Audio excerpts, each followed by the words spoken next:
अमृतकाल के इस बजट पे मैं समर्थन करने खड़ा हूं।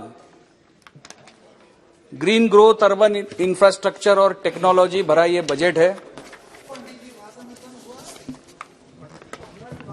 ये अमृतकाल का बजट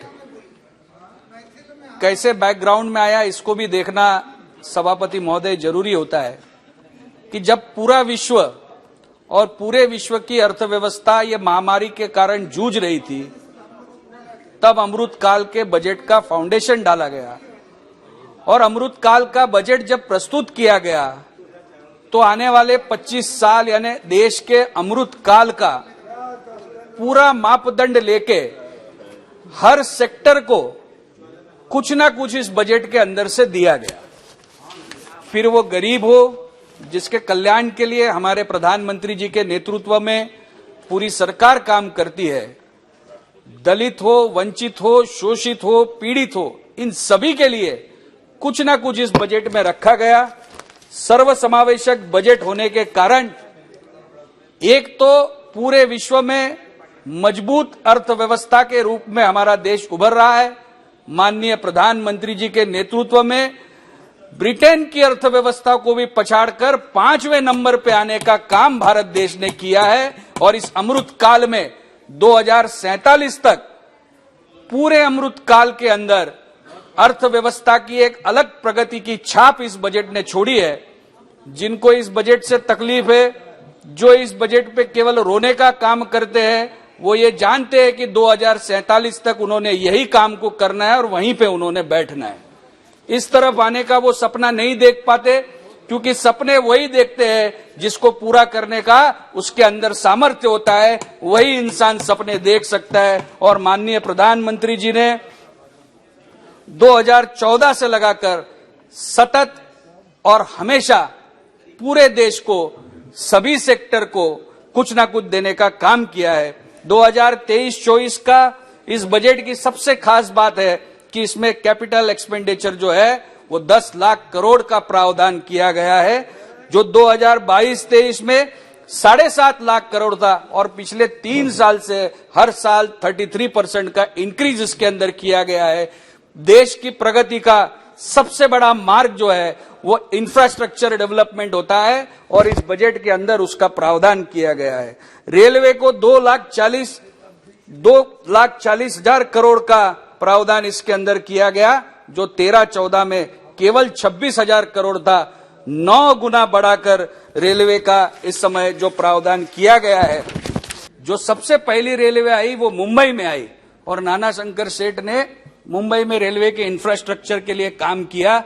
आजादी के 70 साल के बाद वो जिस गांव से थे मुरबाड़, उसको रेलवे लाइन देने का काम इस साल के बजट में हुआ है। इस साल वो लाइन को पास किया गया।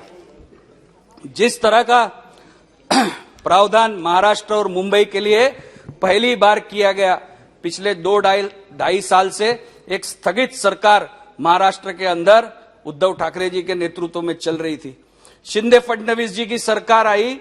डबल इंजन सरकार की ग्रोथ क्या होती है मैं आपको बताता हूं अध्यक्ष महोदय, कि डबल इंजन सरकार की ग्रोथ के कारण आज मैं आभारी हूं माननीय प्रधानमंत्री जी का कि मुंबई जैसे अंतर्राष्ट्रीय कक्षा के शहर को 2 वंदे भारत ट्रेन एक साथ में आज वो इनोग्रेट करने प्रधानमंत्री जी अभी वहां गए हैं मुंबई, और 2 वंदे भारत की ट्रेन दी जाएगी। मैं बहुत बहुत धन्यवाद करता हूं प्रधानमंत्री का कि पिछले महीने, इस महीने के अंदर ही वो दूसरी बार मुंबई आए हैं।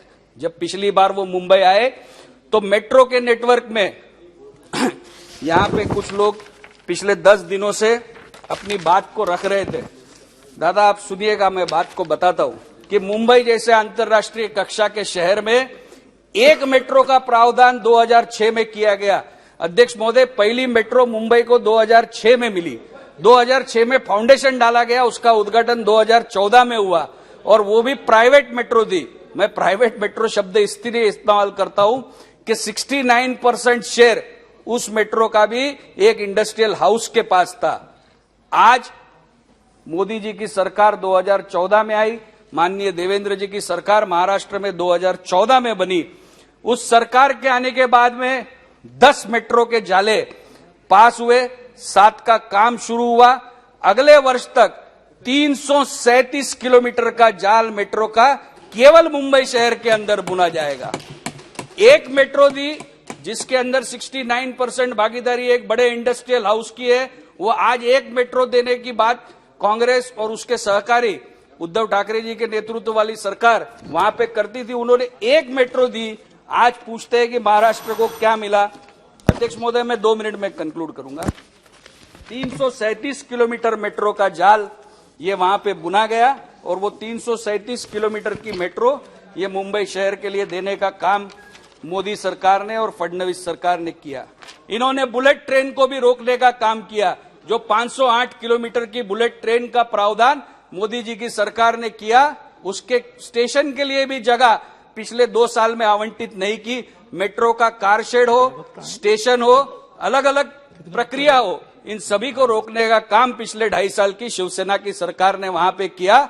मैं धन्यवाद करूंगा मोदी जी का कि उन्होंने आने के शिंदे फडणवीस सरकार के आने के बाद में 2 मेट्रो का तो लोकार्पण किया है, लेकिन साथ साथ में उसी दिन में एक बहुत बड़ी बात जो वहां पे हुई, मैं यहाँ पे माननीय वित्त राज्य मंत्री बैठे, उनका भी आभार व्यक्त करूंगा कि उनके प्रयत्नों के कारण उन्होंने 4 से 5 वहां पे मीटिंगें ली और स्वनिधि योजना के अंदर 1,20,000 फेरी वालों को वहां पे 10,000 रुपए लोन देने का काम कहीं पे हुआ तो वो मोदी जी की सरकार आने, और ये इसकी कहानी है अध्यक्ष महोदय, ये 1,20,000 फेरी वालों की मुंबई शहर की लिस्ट को वहां के उस समय के तत्कालीन मुख्यमंत्री ने उस लिस्ट को भी रोकने का काम किया, उसको भी स्थगिति देने का काम किया था।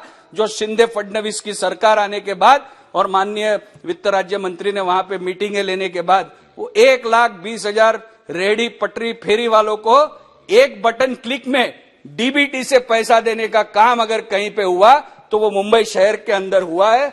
और इसकी सभी की जिसको बोलते हैं कि पूरे गरीब शोषित पीड़ित सभी अर्बन एरिया हो शहर हो, इस सभी को समावेशक बजट के अंदर कुछ न कुछ देने का प्रावधान किया गया है और इस बजट का मैं बहुत बहुत स्वागत करता हूं। और उसके साथ साथ अध्यक्ष महोदय, छत्रपति शिवाजी महाराज टर्मिनस जो सबसे बड़ा रेलवे स्टेशन, सबसे पहला रेलवे स्टेशन जंक्शन बना था, उसको भी अपग्रेड करने का जो कार्यक्रम है वो भी उस दिन संपन्न हुआ था। उस स्टेशन का भी कायाकल्प होगा और उस स्टेशन के लिए भी प्रावधान किया गया। 123 रेलवे स्टेशन को इस अमृत काल के अंदर अपग्रेड किया जाएगा। बहुत बहुत धन्यवाद। आप देख रहे हैं सक्षम न्यूज इंडिया, सबसे पहले सबसे तेज।